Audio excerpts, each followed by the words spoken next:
Hello, namaskar. My name is Pooja Dwivedi. Welcome to my class, The Daily Current Affairs. The Daily Current Affairs are a boon for those students who are going to appear for UPSC 2024. It is not only important that you watch this class on a daily basis from the perspective of prelims, but also from the perspective of mains. And do not worry about making notes because I provide the PDF that I'm using to teach here through my Telegram channel that is by the name of Pooja Dwivedi UPSC. If you have any queries regarding this examination, you can also talk to me on my Instagram. So these are the various events we have to cover today. Last time I asked you a question. This was a previous question of the UPSC only. Which of the following best describes the term import cover sometimes seen in the news? So many of you have answered it correctly because it is important for you to understand what kind of questions are asked in the UPSC prelims examination. Then only you will be able to solve the later on questions.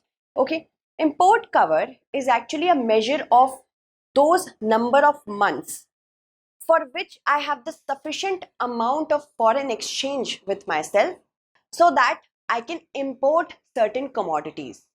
That means if I want to import oil, supposedly, for the upcoming 3 months, I am very well aware that I have that amount of foreign exchange with myself. So this measure of amount of months is actually the import cover. Option D will be the correct answer. And those of you who have answered it correctly, I will take your names by the end of this class. So as you can see, this is a conceptual question. If your concepts are clear, you do not need to mug up anything. Later on, questions that are relevant with respect to concept and fact and knowledge, all these are also mixed. So UPSC is a happy blend of those. All right. Those students who have missed the opportunity to enroll themselves in the P2I batches of the earlier months that we have been launching, and it is a huge success. The thing is that you can still do it for the upcoming batch, that is from 11th of September. We are launching another batch. This will be a morning batch, 8 a.m. onwards, and these will be live classes. That means you will be able to interact with the teachers. Live classes plus study material plus prelims test series, mains test series. CSAT is also covered in the P2I batch. Other than this, you will have your essay classes. You will also get a lot of information and help with respect to psychological counseling because this is an arduous examination. We have mentors for that as well. You will also get access to a study campus program in which if you qualify UPSC 2024, you will be called to the StudyIQ campus where you will prepare for the mains examination for a rigorous 4-month period. There we will teach you what actually you need to do for your mains examination. The mains enrichment program will also be provided. Thereafter, you will be promised at least 2 mock interviews, and thereafter you will, of course, be done with this examination in a positive manner. You will come out with flying colors if you follow the strategy that StudyIQ gives you. Okay, so we have 3 batches: English completely in English, Hindi completely in Hindi, and there is a English batch. So if you use the code PDLive, all this can be made available to you at 29,999 only. Make sure you use the code PDLive for any other batch that you are holding on to. I've already given you a brief explanation of this, so let's move forward to the next question. Consider the following statements with respect to El Nino year. That means an year which is observing El Nino, like 2023 is observing El Nino. It causes intense flooding across eastern sections of Africa. Fewer hurricanes form in the Atlantic Ocean. El Nino is associated with weak monsoon and lower than average rainfall in India. So how many of the statements given above is or are not correct? This is a concept question. Fact and concept both I can call it, and also an observance question. If you observe for this year hasn't registered a lot of rainfall. Specifically, the amount of rainfall India generally receives in a normal year, India hasn't done it. So yes, El Nino year is associated with weak monsoon and lower than average rainfall. And that has caused August to be one of the driest years since the last 122 years. This August has been the driest year. Generally, August is the second rainiest year in India after July, but we haven't registered a lot of rainfall in the month of August. It causes intense flooding across East Africa. That is definitely correct. El Nino causes a lot of pressure on the atmospheric circulation, as in everything changes. Jet stream changes. Basically, the interaction between the ocean and the atmosphere makes the entire process El Nino Southern Oscillation. And when the atmosphere, when it is interacting with the ocean, changes everything, of course, it will be an year of abnormalities. And the eastern section of Africa are flooded, causing dengue, malaria, landslides, and whatnot. But the northern African region and southern African region, they are dry. So, first statement is correct. Yes, as we are also witnessing a lot of hurricanes being formed in the Pacific Ocean because of the intense warming of the Pacific Ocean. If we talk about the Eastern Pacific Ocean, a lot of hurricanes are forming in the Pacific region. Right now, also, many areas are observing typhoons, hurricanes. So, second, because of the formation of cyclones, hurricanes, typhoons in the Pacific Ocean, Atlantic Ocean, on the other hand, observes formation of lesser typhoons or fewer hurricanes form in the Atlantic Ocean. Second is also correct. And as I have already told you about the third is correct. First is correct, second is correct, third is correct. How many are not correct? None are not correct because all of them are correct. I have already told you about this August being the dry since 1901. The country recorded 162.7 mm of rainfall in August, which is just which is a deficit of 36% for the month. August is generally it is the second rainiest month after July. But what has happened that in July we got a little better amount of rainfall than we registered in August. That is why we are not witnessing a very difficult situation. If July was such, then God would have taken care of us because the government wouldn't have been able to. Now, if we talk about this particular diagram, it is going to show us that what is El Nino. El Nino got discovered in the 1920s only. The thing is that we do not know as of yet what causes it. We do not know. But generally, it occurs in the time range of 2 to 7 years. That means it sets itself in this particular range. When it is going to come back after 2023, it could be either after 2 years or either between the range of 2 to 7 years. But climate change is happening at such an accelerated rate that the scientists believe it could happen even at a large, at a shorter interval, like 2 to 4 years, 2 to 5 years, like that. So El Nino years are generally warmer, whereas La Nina, generally it is a cooler year, and La Nina got established or got discovered later in the 1980s only. So what causes it, we do not know as of yet, but it is a phenomenon that was observed by the fishermen of Western South America when they saw that this region of the ocean, it doesn't have any fish. Why doesn't it have any fish? Oh, maybe because of the warming of waters. When warming of waters occur, then there is lesser plankton for the fish to eat. If the fish cannot eat plankton, they will die. So fishermen thought that what is this? This is happening at the time of Christmas. This is a boy Christ, child Christ, they called it. So this became El Nino. And El Nino is the warming of the Eastern Pacific waters. Eastern Pacific waters at the coast of South America. Specifically, if we talk about the western part of South America. In a normal year, the waters are cool, and when that happens, the westward blowing winds, actually when they carry the warmer water to the east coast of Australia, the cooler water from below starts upwelling, and it carries with itself lots of nutrients and planktons for the fish to eat. So fisheries and livelihood with respect to fisheries also thrive. And here what happens, a lot of pressure is not created because of this. So now what happens that El Nino is generally known as a phenomenon which entails itself with the warming of the Eastern Pacific waters. It creates a lot of pressure in the atmosphere, low pressure will happen, and this will be a continuous chain. When warmer air starts going up, it will create a cycle of continuous rainfall, and that creates rainfall in this region but not in regions near Australia and Indonesia. That creates a drought-like condition. So this is, we can call it El Nino. I have also explained it thoroughly in one of my classes on StudyIQ IAS English. You can go there and watch it over there as well. So El Nino occurs every 2 to 7 years in varying intensity. Sometimes it could be very intense, sometimes it could be lesser intense. The waters of the Eastern Pacific, they can be up to 4 degrees Celsius warmer than usual, and it causes flooding in eastern sections of Africa. Northern and southern parts are drier, and they also experience drought-like conditions. A strong El Nino also influences the cyclone seasons along the planet. The warmer the Pacific is, the more hurricanes we are going to witness, while fewer hurricanes form in the Atlantic Ocean because of increased upper level winds. They prevent them from developing. It also impacts the jet stream. Now, when the ocean interacts with the atmosphere, as you can see here, El Nino is creating a lot of issues, not only in the Pacific, but in the Atlantic, in the Indian Ocean, and everywhere else, as you can see.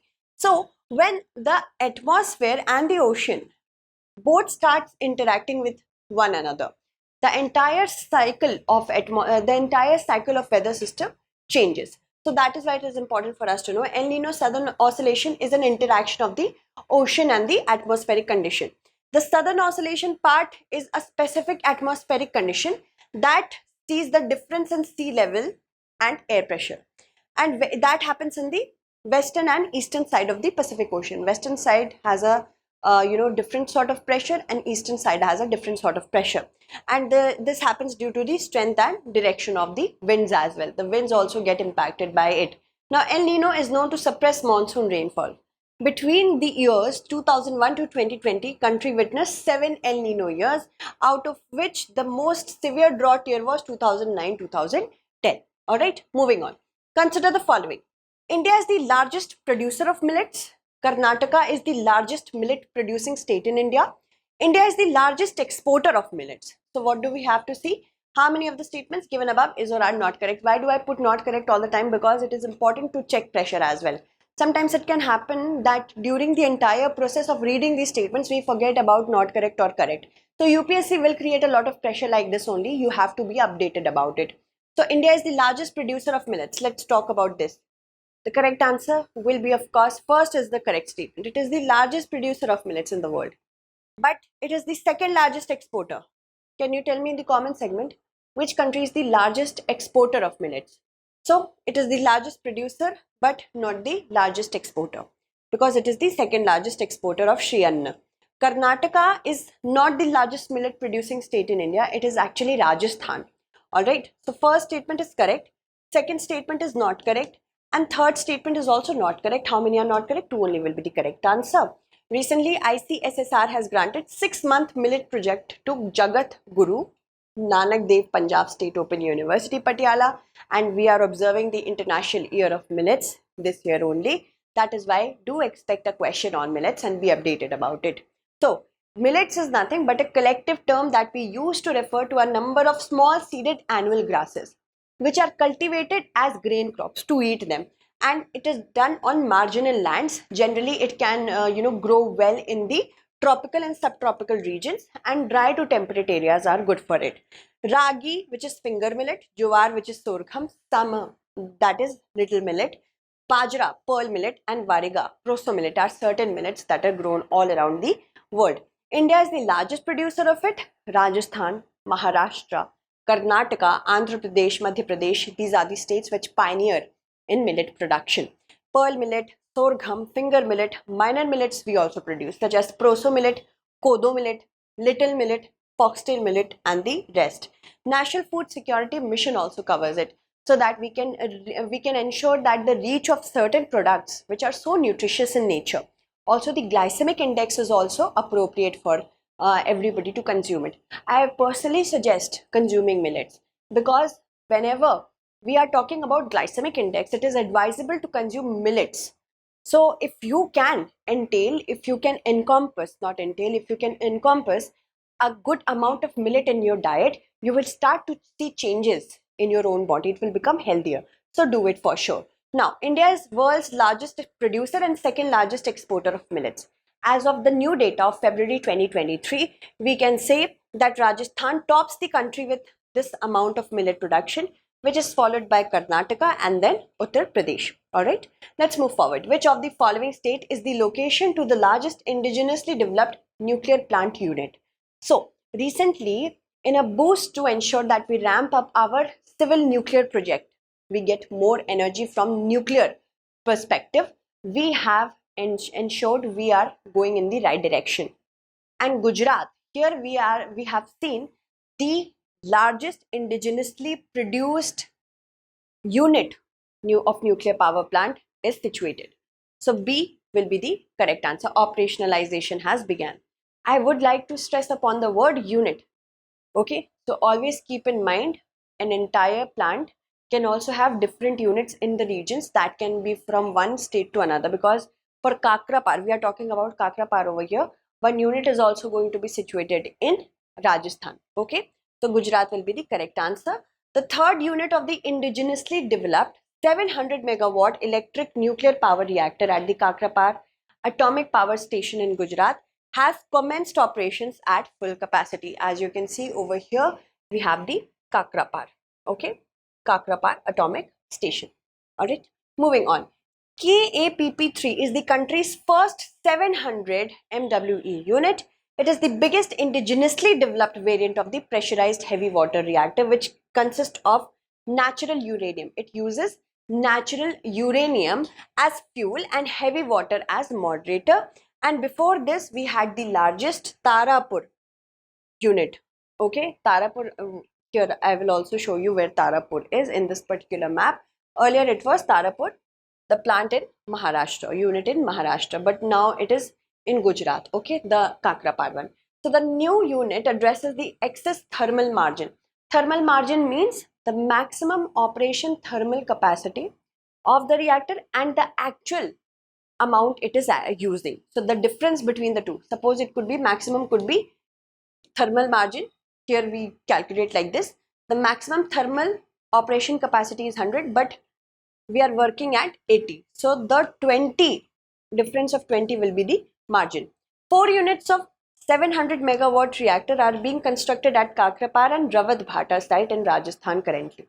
So as you can see, to ramp up its existing nuclear power capacity by 2031, we are doing it from 7,480 to 22,480. UPSC can also ask us fact-based questions, so remember it, okay? Consider the following statements. China claims over the South China Sea traces its discovery by the Qing dynasty. The 9-line map is a V-shaped line which claims the 90% of the South China Sea.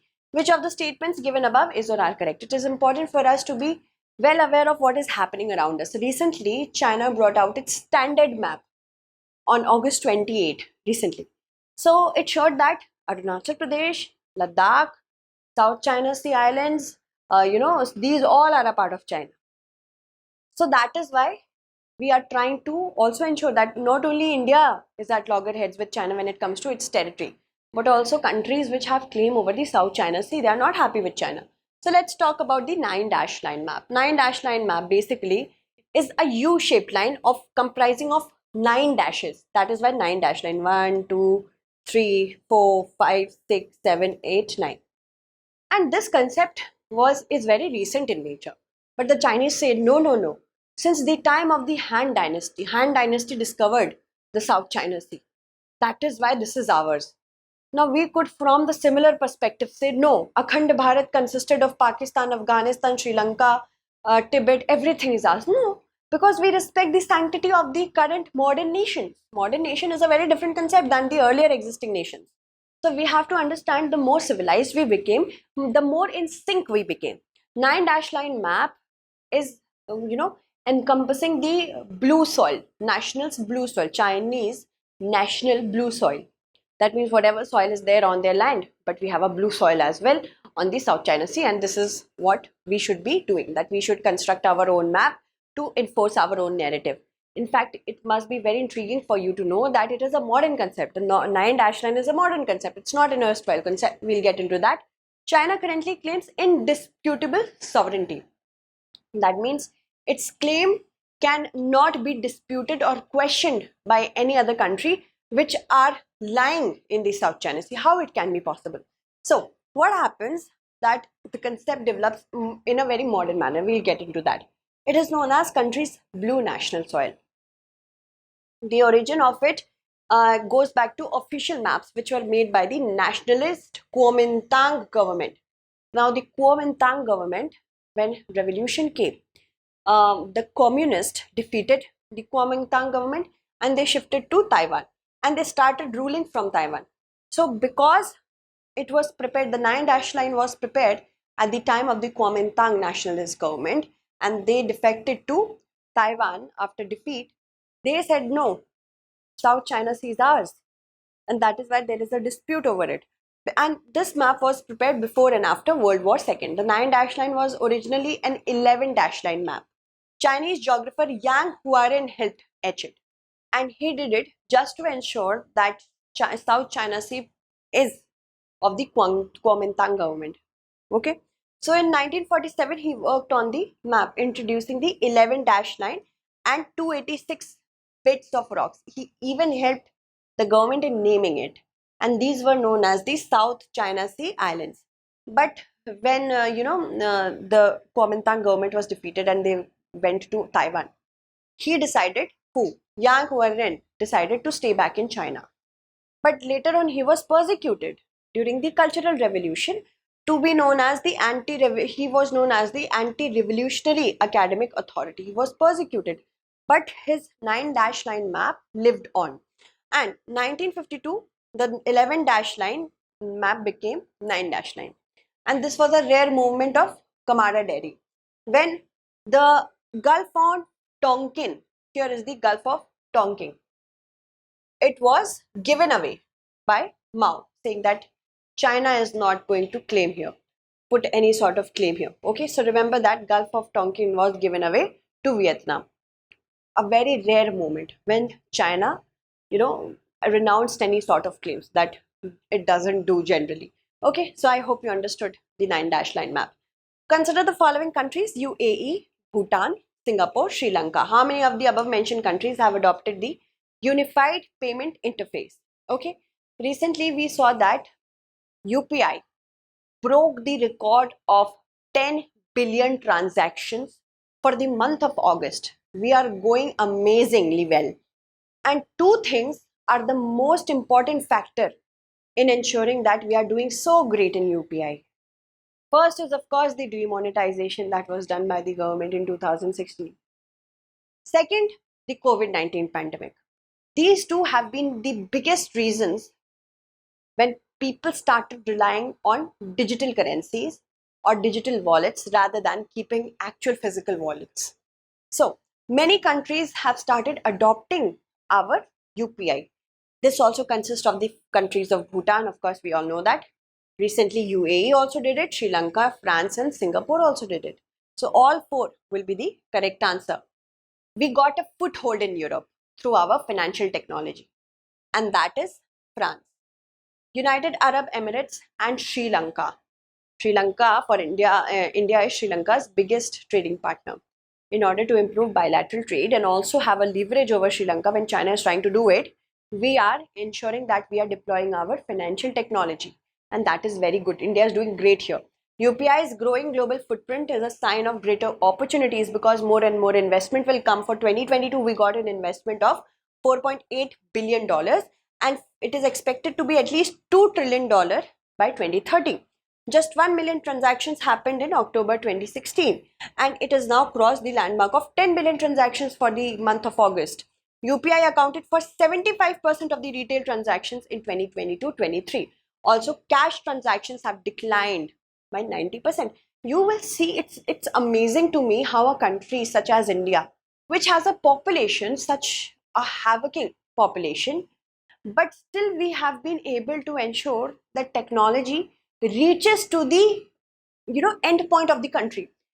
Not only the vegetable vendors, fruit vendors, and everything, every other people who may not be literate enough when it comes to digital technology, but still they have it. So this is what this country is capable of. Recently, I also saw one, a viral video that was going on in which a child was begging using QR code. Of course, that is not how technology should be used, but just see what it has brought this country onto. The government must, of course, do something about it, the begging part. because children are not supposed to be doing it. Nobody is supposed to be doing it. Specifically, if I talk about children, they should be getting educated. And that was a really, saddening video for me to see.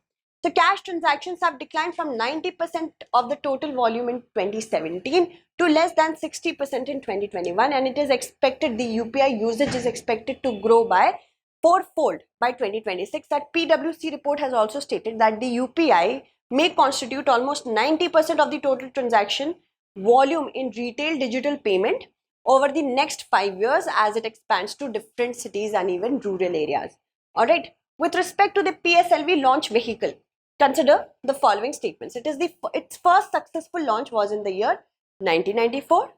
PSLV earned its title the workhorse of ISRO through consistently delivering various satellites into the low Earth orbit, and it also launched the Chandrayaan-1 as well as the Chandrayaan-2 spacecraft. So what do we have to see? How many statements given above is or are correct? Today, we have launched Aditya L1 with the help of PSLV XL rocket. And that is why it is important for us to know about it, because variations are there in PSLV. There are different variants of PSLV. PSLV variant C57 has been used to launch Aditya L1. And PSLV has different variants. That is why it is important to know about them. So its first successful launch was done in the year 1994. PSLV XL, this is the 25th flight that it has taken. XL I'm talking about. Remember, it has variants. So every variant could be on a different timeline. Aditya L1, PSLV, XL, C57. Okay, remember that because it could be a very tricky question for you. PSLV earned its title to be the workhorse of ISRO because it is highly reliable and it delivered various satellites into the lower Earth orbit. First is correct, second is also correct. Although it did launch Chandrayaan-1 but not Chandrayaan-2. It launched Chandrayaan-1 and the Mars Orbiter mission of 2013. So first correct, second correct, third is not correct. 2 only will be the correct answer. Aditya L1 mission to mark 25th flight of PSLV XL variant. So there are different variants as I have already told you. PSLV is the third generation launch vehicle of India, and it was also the first Indian launch vehicle which comprises of a liquid stage. In the second stage, it has a liquid stage. First successful launch was in 1994. 2 spacecrafts, Chandrayaan-1 in 2008 and Mars Orbiter mission in 2013 was taken by it. It is known as the workhorse of ISRO because it consistently delivered various satellites into the low Earth orbit, particularly the IRS series of satellites in the geosynchronous, geostationary orbits such as the IRNSS constellations it has made. It is capable of placing multi-payloads at one time. That is why different countries also want India to launch or ISRO to launch their satellites and payloads through the PSLV. Okay, PSLV to the sun synchronous polar orbit, it could be 1750 kg up to, and payload to sub GTO is 1425. So this could also be asked the, now you can say the amount of heaviness this particular launch vehicle can take care of. The rocket that has been used today is the XL variant. Why? Because it has longer strap-on motors carrying higher fuel quantity, because Aditya L1 has to go 4 times distance of that of the distance between the Earth and the Moon. That means whatever distance we covered with the help of the LVM from Earth to Moon, 4 times of that we have to go to the Lagrange one, and that is approximately 1.5 million kilometers away from the Earth. And the thing is that we will take at least 4 months to reach there, as in 125 days we will take to reach the Lagrange one. Alright, so that is why we need more fuel. Also, the PSLV XL variant was also used to launch AstroSat. Okay, this variant was used to launch AstroSat, which was India's first dedicated space astronomy observatory in September 28, 2015. ISRO has 5 types of PSLV variants. First is standard, then core alone, then XL, DL, QL. What is the major difference between them? Is the use of strap-on boosters, which in turn largely depends on the weight of the satellites to be orbited.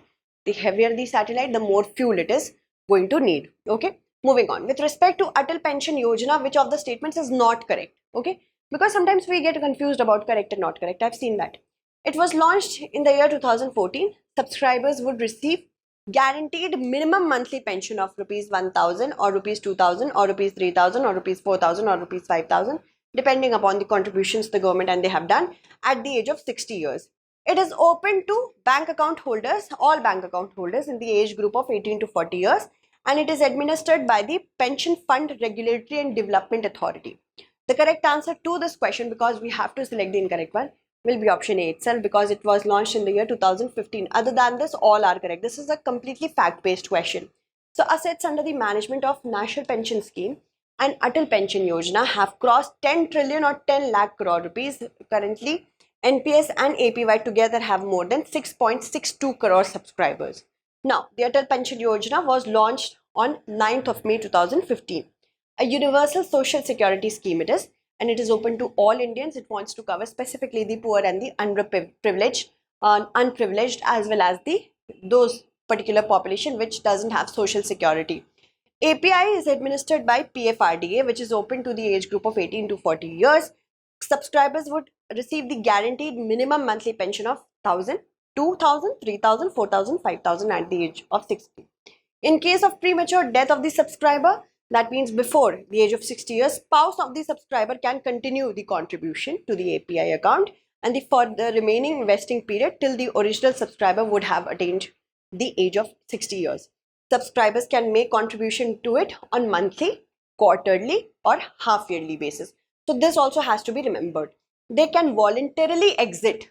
There is a exit point also from APY subject to certain conditions. Okay. Now, this is a practice question for you.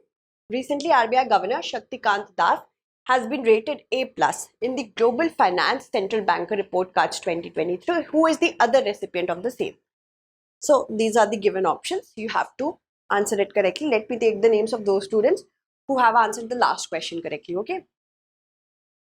So, yes, option D was the correct one. Simran, Riya, Mandeep, Nikhil, Abhijit, Prabhat, Vivek, Komal. If I can't take your name, that means your username is not readable to me. Shantanu, Uttam, Mansi, Nand, Kabilan, Abhishek, Ritu, Siddhant, Mohit, Sanjeev, Himank, Omkar, then Deepak, Vinay. Thank you so much for answering the last question. Answer this question as well so that I can take your names in the upcoming segment. Thank you so much.